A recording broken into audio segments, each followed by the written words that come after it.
Yes, it's that time to think about what do I want to do when I grow up? And no, that question doesn't get any easier the older that you get. I'm going to provide you with 3 steps to finding and creating your career path and navigating life after high school. Hi, my name is Larissa. I'm the founder and CEO of 18 North 63 West, a nonprofit created to provide scholarships and career services to students in Anguilla.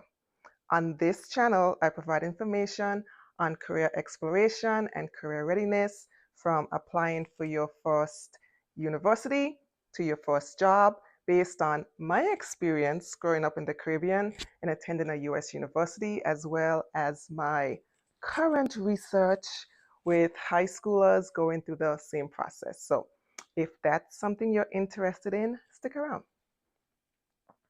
Step 1: calibrating your compass. This is where you start to understand who you are as a person and your initial career exploration, basically thinking about what do you want to do after you graduate. So definitely get a pencil and some paper so you can write this stuff down and create the list. First of all, start thinking about self-reflection. You need to identify your interests. What are your hobbies? What subjects do you enjoy at school? What do you gravitate towards learning about? This is where you kind of recognize your strengths and your skills. So academically, are you good at math or science or writing? Do you have any talents like sports or art or music? Even think about soft skills. So do you like to solve problems? Do you like to help your friends? Are you any clubs? Basically, think about what comes easy to you. And then also consider your core values. So if it's community, do you know you want to come back to your island when you graduate university? Are you more into making money? Because that's going to be something else. You're definitely going to want to find a career that will make you money if that's your core value. uh, Even working indoors versus outdoors. You know, some people say they can't sit behind a desk every day, all day. And then there are some people who say they don't want to be outside because it's hot. I mean, we're from the Caribbean. It's outside is hot. So that's something that you want to think about when you're actually trying to decide what do you want to do when you grow up. And then we're going to move into the initial career exploration. So once you have that list of interests, this is where you're going to align them to possible or potential majors or careers. Consider colleges, start researching majors that align with these skills, and even look into technical schools or apprenticeships, because not everyone goes to university, but everyone needs a career. We all working together. We're all working together. And then also think about career clusters. So, do you prefer more in the healthcare industry or something versus education or technology? In the healthcare industry, it's not just about doctors and lawyers. There's tons of stuff you can do. So just think about which cluster you gravitate more towards. And then also think about market trends. Research what's in demand in your area.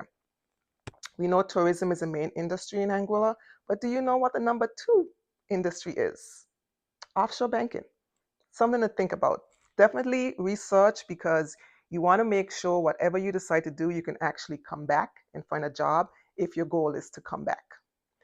Step 2: choose a direction.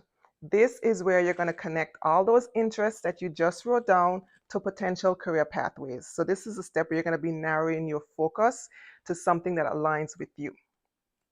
Researching educational pathways. So for those career clusters that you had an interest in, start thinking about what colleges offer degrees, what training is needed. If you need to take any particular classes in high school, that will be beneficial towards that. Start talking to your teachers and your counselors. They have a wealth of knowledge and they are valuable resources. If you enjoy particular classes, talk to those teachers, ask them about what insights they have in those related fields. And then informational interviews. Talking to those teachers is an informational interview, but then think about any professionals in your area that you can also talk to and just ask them for their opinions, their views about the industry, as well as what they do on a day-to-day basis. Next, exploring extracurricular activities. Um, Thinking about different clubs that you can participate in that's going to lead to something in the career that you're interested in. So, debate society. If you are interested in law, public speaking, politics, debate society may be something that you may want to join so you can develop those skills and gain experience and also build your network. And then step three, navigate and adjust.